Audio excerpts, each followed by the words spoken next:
നമസ്കാരം. ഇന്ത്യയെ ദ്രോഹിക്കുക എന്ന അജണ്ടയുമായി ഇറങ്ങിയിരിക്കുന്ന അമേരിക്കയുടെ ഉള്ളിലിരിപ്പ് ശരിക്കും പാകിസ്ഥാനെ സംരക്ഷിക്കുക എന്നതാണ്. അതുകൊണ്ടാണ് അമേരിക്കയുടെ തലപ്പത്തിരിക്കുന്ന ട്രംപ് കൈക്കൊള്ളുന്നത് നടപടി എപ്പോഴും ഇരട്ടത്താപ്പ് നയമാണ്.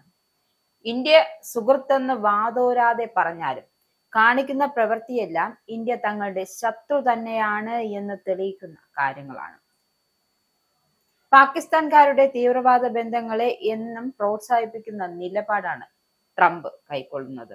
എന്നാൽ മോദിയാകട്ടെ തീവ്രവാദത്തെ തുടച്ചു നീക്കുന്ന, അതായത് അടിവേരറുക്കുന്ന സമീപനമാണ് കൈക്കൊള്ളുന്നത്. ട്രംപിന് പാകിസ്ഥാൻ കഴിഞ്ഞേ മറ്റെന്തുള്ളൂ. അതിന്റെ ഉത്തമ ഉദാഹരണമാണ് ഇപ്പോൾ പുറത്തു വന്നിരിക്കുന്ന ഒരു വാർത്തയും.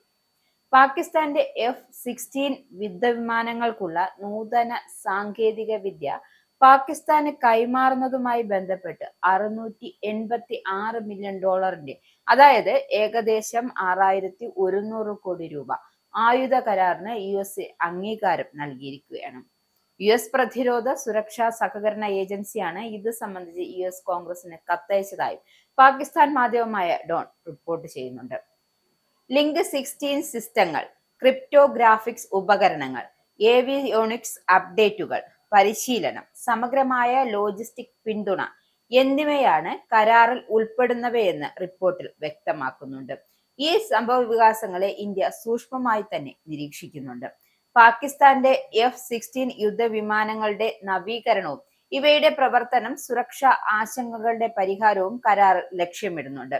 F-16 വിമാനങ്ങൾ നിർമ്മിക്കുന്ന ടെക്സസ് ആസ്ഥാനമായുള്ള ലോക്ഹീഡ് മാർട്ടിൻ കമ്പനി പ്രധാന കരാറുകാരായി പ്രവർത്തിക്കുമെന്നാണ് DSAയുടെ കത്തിൽ വ്യക്തമാക്കുന്നത്. യുഎസിനും നാറ്റോ രാജ്യങ്ങൾക്കും ഇടയിലുള്ള ഒരു സുരക്ഷിത ആശയവിനിമയ ശൃംഖലയാണ് ലിങ്ക് 16 ഡാറ്റ ലിങ്ക് സംവിധാനം.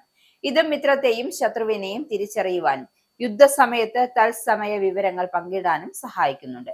ഈ കരാർ യാഥാർത്ഥ്യമായാൽ ഭാവിയിൽ ഒരു സംഘർഷമുണ്ടായാൽ പാക് US വ്യോമസേനകളുടെ ഏകോപനത്തിനും സഹായകരമാകും. അതായത് ഈ കരാർ കൊണ്ട് സഹായമാകും എന്നതാണ് വാസ്തവം. ലിങ്ക് 16 പോലുള്ള അതിനൂതന സാങ്കേതിക വിദ്യ പാകിസ്ഥാന് ലഭിക്കുന്നതിൽ ഇന്ത്യക്ക് ആശങ്കയുണ്ട്. 2019 ബാലാകോട്ട് ആക്രമണത്തിന് ശേഷം പാകിസ്ഥാന്റെ F-16 വിമാനങ്ങൾക്കുള്ള സ്പെയർ പാർട്സ് പോലും US തടഞ്ഞു വെച്ചിരുന്നു. അത്തരമൊരു സാഹചര്യത്തിൽ നിന്നും ഇപ്പോൾ ഇത്തരമൊരു കരാറിലേക്ക് എത്തിയത് നിരവധി ചോദ്യങ്ങൾ ഉയർത്തുന്നുണ്ട്. എന്നാൽ ഭീകരതയ്ക്കെതിരെ പോരാട്ടത്തിനും വിമാന സുരക്ഷയ്ക്കും വേണ്ടി മാത്രമുള്ളതാണ് ഈ കരാർ എന്നാണ് US വാദം. ഇത് പച്ചയായ പൊള്ളത്തരം തന്നെയാണ് എന്ന് നമുക്ക് മനസ്സിലാക്കാവുന്നതേ ഉള്ളൂ. എപ്പോഴും ഭീകരവാദത്തെ ചെറുക്കുന്നതല്ല, മറിച്ച് പ്രോത്സാഹിപ്പിക്കുന്നതാണ് US-ന്റെ നയം. അത് തന്നെയാണ് പാകിസ്ഥാന്റെ നയം. അതാണ് പാകിസ്ഥാനെ സംരക്ഷിക്കാൻ US മുന്നിട്ട് ഇറങ്ങുന്നത്.